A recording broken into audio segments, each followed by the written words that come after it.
Hello students, आप सभी का स्वागत है एनालिस्ट आईएएस के यूट्यूब चैनल पे।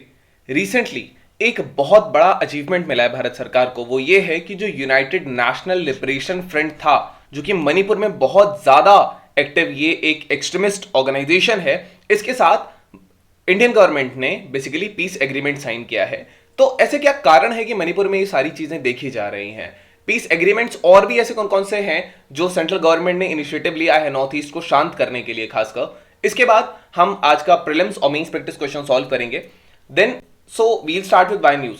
रिसेंटली जो अमित शाह है, जो यूनियन होम मिनिस्टर हैं, इन्होंने अनाउंस किया कि एक पीस एग्रीमेंट साइन हुआ जो मेती सेपरेटिस्ट ऑर्गेनाइजेशन है, जिसको बोला जाता है यूनाइटेड नेशनल लिबरेशन फ्रंट भी मणिपुर में। होम मिनिस्टर ने यह भी एक्सप्रेस किया कि ये जो है, ये जो बाकी वैली बेस्ड इंसर्जेंट ग्रुप्स हैं जो वर्क करते हैं, वो भी पीस प्रोसेस में काम आएंगे और अपने आर्म्स हटाकर और भारत के कॉन्स्टिट्यूशन को मानना शुरू करेंगे। नाउ इसका पर्पस क्या है? जो एग्रीमेंट है ये एक सिग्निफिकेंट बूस्ट देता है एक न्यू एरा ऑफ पीस का, as this is not the era of the war but of the peace as said by the prime minister of India.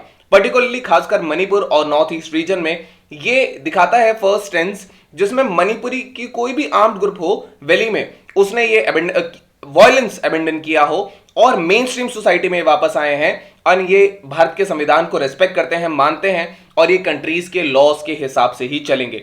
Agreement जो है ये केवल जो यूएनएलएफ था और सिक्योरिटी फोर्सेस के बीच में जो लड़ाइयां होती थी, जिससे अब तक लगभग पिछले 50 सालों में कई जाने जा चुके हैं दोनों साइड से, इसको कम करेगा और ये जो लॉन्ग स्टैंडिंग कंसर्न्स है कम्युनिटी के, इनको भी एड्रेस करेगा। नाउ द थिंग इज, ये जो रिटर्न है यूएनएलएफ की मेन स्ट्रीम से, ये बाकी जो वैली बेस्ड ग्रुप्स हैं इनको भी पार्टिसिपेट करने में हेल्प करेगा। और इसके अलावा एक कमेटी बनाई जाएगी जिसका नाम होगा पीस मॉनिटरिंग कमेटी, और यही कमेटी की जिम्मेदारी होगी कि ये जो एग्रीड ग्राउंड रूल्स हैं इन पर कितना वर्क हो रहा है कितना नहीं, ये कम्युनिटी देखेगी। इसके अलावा वैसे क्या कारण है कि मणिपुर में इतनी इंसर्जेंसी है? सबसे पहला जो कारण आता है वो उठ के आता है अराउंड 1960s के अराउंड। मेती जो थे वो मेजॉरिटी कम्युनिटी है मणिपुर में और उनका इन्फ्लुएंस डिक्लाइन हो गया जब से भारत ने इंडिपेंडेंस लिया और मणिपुर जो है वो भारत में शामिल हुआ। इससे जो एक सेक्शन है मेतीस का और जो मर्जर हुआ स्टेट का इंडियन यूनियन के साथ, उससे उनमें रिजेंटमेंट था, जहां से उन्होंने मेती इंसर्जेंसी शुरू होती है अराउंड 1960s के around. So this was the point. Now ethnic conflict है मणिपुर में, बहुत एथनिक डाइवर्सिटी है। बेसिकली मेती जो है वो वैली को कंट्रोल करते हैं, नागाज जो है हमने देखा था वो सराउंडिंग हिल्स को कंट्रोल करते हैं, एंड यहीं पे कुकी भी जो है वो डिस्पर्स्ड हैं। So this is the case here. Similarly competing interest है नागाज और मेतीस के बीच में, कुकीज और नागाज के बीच में भी कुछ कॉन्फ्लिक्टिंग टेरिटोरियल इंटरेस्ट हैं। सो ये जो डिमांड है नागालिज्म की, या जिसको ग्रेटर नागालैंड कहा जाता है, इसमें मणिपुर के कुछ एरिया आते हैं। अब जो मेती कम्युनिटी है वो नहीं चाहेगी कि उनके एरिया को जो है वो ग्रेटर नागालैंड में लिया जाए। सो ये कुछ एथनिक कॉन्फ्लिक्ट्स के प्रॉब्लम्स है। इसके अलावा जो सबसे बड़ा प्रॉब्लम आता है वो कहीं भी सोशियो इकोनॉमिक डेवलपमेंट का आता है।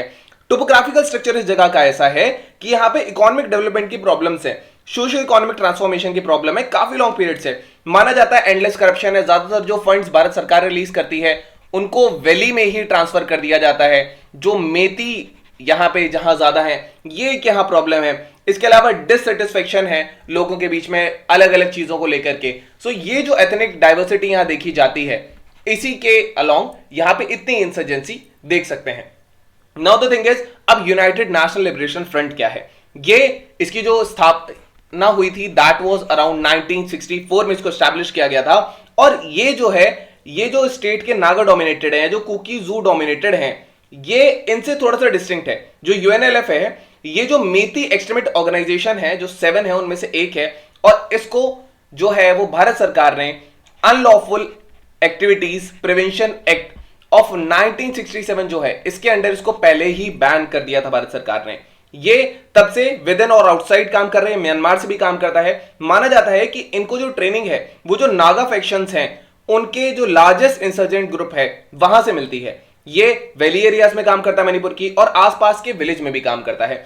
इसके अलावा जो है ये बैंड ग्रुप है और ये कैंप्स और ट्रेनिंग बेस जो कैंप्स होते हैं वहां से करता है, जैसे म्यांमार का जो सागेंग रीजन है, या जो चिन स्टेट है, या जो राखिन स्टेट है, और इसको माना जाता है कि म्यांमार मिलिट्री का भी सपोर्ट मिलता है, and that is how they work in this area. Now the next thing is कि भारत सरकार का ऐसा क्या रिस्पॉन्स है? सबसे पहले जो है वो AFSPA है। 1980 के अराउंड जब भारत सरकार ने मणिपुर को एक डिस्टर्ब्ड एरिया घोषित कर दिया था और arm force special provision act power जो एक्ट है ये यहां पे कर दिया था इंसर्जेंसी मूवमेंट को सप्रेस करने के लिए। इसके अलावा जो एक एग्रीमेंट आता है यहां पे वो एग्रीमेंट आता है सस्पेंशन ऑफ ऑपरेशन एग्रीमेंट। इस एग्रीमेंट के तहत बहुत सारे पीस टॉक्स हुए थे सेंटर स्टेट कुकीजुमी जो ग्रुप्स हैं 2008 इनके बीच में, एंड ये साइन हुआ था जो कुकी आउटफिट्स हैं ये दो अम्ब्रेला ऑर्गेनाइजेशंस के अंदर काम करते हैं, जैसे जो कुकी नेशनल ऑर्गेनाइजेशन है which is the KNO, and इसके अलावा जो है वो है यूनाइटेड पीपल्स फ्रंट। तो इन्होंने गवर्नमेंट ऑफ इंडिया के साथ जो है वो पीस अकॉर्ड साइन किया था मणिपुर में और ये हुआ था 22 अगस्त 2008 को। इसके अलावा सीज फायर एग्रीमेंट है, ये एग्रीमेंट था कि गवर्नमेंट ऑफ इंडिया और जो यहाँ के इंसर्जेंसी ग्रुप्स हैं जब तक ये कोई एक्टिविटी नहीं करेंगे तब तक भारत सरकार कोई इवन पे गोली नहीं चलाएगी, और ये 1997 के अराउंड हुआ था। तो ये डेवलपमेंट्स भारत सरकार ने यहाँ पे किए हैं। इसके अलावा ऐसे पीस एग्रीमेंट्स भी बहुत से हैं जो सेंट्रल गवर्नमेंट ने नॉर्थ ईस्ट के साथ बहुत रिसेंटली साइन किए हैं, जिसमें सबसे रिसेंट जो आता है वो 2015 का आता है जो है नागा पीस अकॉर्ड। ये अगस्त 2015 में साइन हुआ था गवर्नमेंट ऑफ इंडिया ने और national socialist council of Nagaland जो था इंसर्जेंसी खत्म करने के लिए। इसके अलावा जो नेक्स्ट आता है वो आता है हमारा that is the Bodo peace accord. जो बोडो पीस अकॉर्ड है इसके हिसाब से ये 27 जनवरी 2020 को ही रिसेंटली साइन हुआ, और जो फैक्शंस हैं जैसे कि जो है national democratic front of Bodoland या ऑल बोडो स्टूडेंट्स यूनियन, इन्होंने बेसिकली जो बोडोलैंड टेरिटोरियल काउंसिल था इसके स्कोप या पावर को बढ़ाया और इन्होंने इश्यूज जो है वो सॉल्व किए जो बोडोलैंड टेरिटोरियल एरिया डिस्प्यूट्स थे। सो ये एक प्रॉब्लम, ये एक चीज देखी गई। इसके अलावा देन आता है करबी एंगलोंग पीस एग्रीमेंट। करबी एंगलोंग पीस एग्रीमेंट के अलोंग क्या हुआ था, ये 2021 में इसको साइन किया था भारत सरकार ने, और ये सेंटर असम गवर्नमेंट और जो इंसर्जेंसी ग्रुप थे इनके बीच में हुआ था ताकि नॉर्थ ईस्ट का जो करबी एंगलोंग डिस्ट्रिक्ट है इसमें पीस लाई जा सके। सो ये रिसेंट डेवलपमेंट्स हैं भारत सरकार के और नॉर्थ ईस्ट खासकर इस रीजन के साथ। So this was about this video. Now we have our today's prelims practice question. The question asks that who of the following can declare application of the AFSPA in a disturbed area? Judiciary, state governments, central government. You can type the answer in the comment section. The later phrase correct or not. Then we have today's main practice question, and the question says, what are the reasons of rising insurgency in the northeast region of India?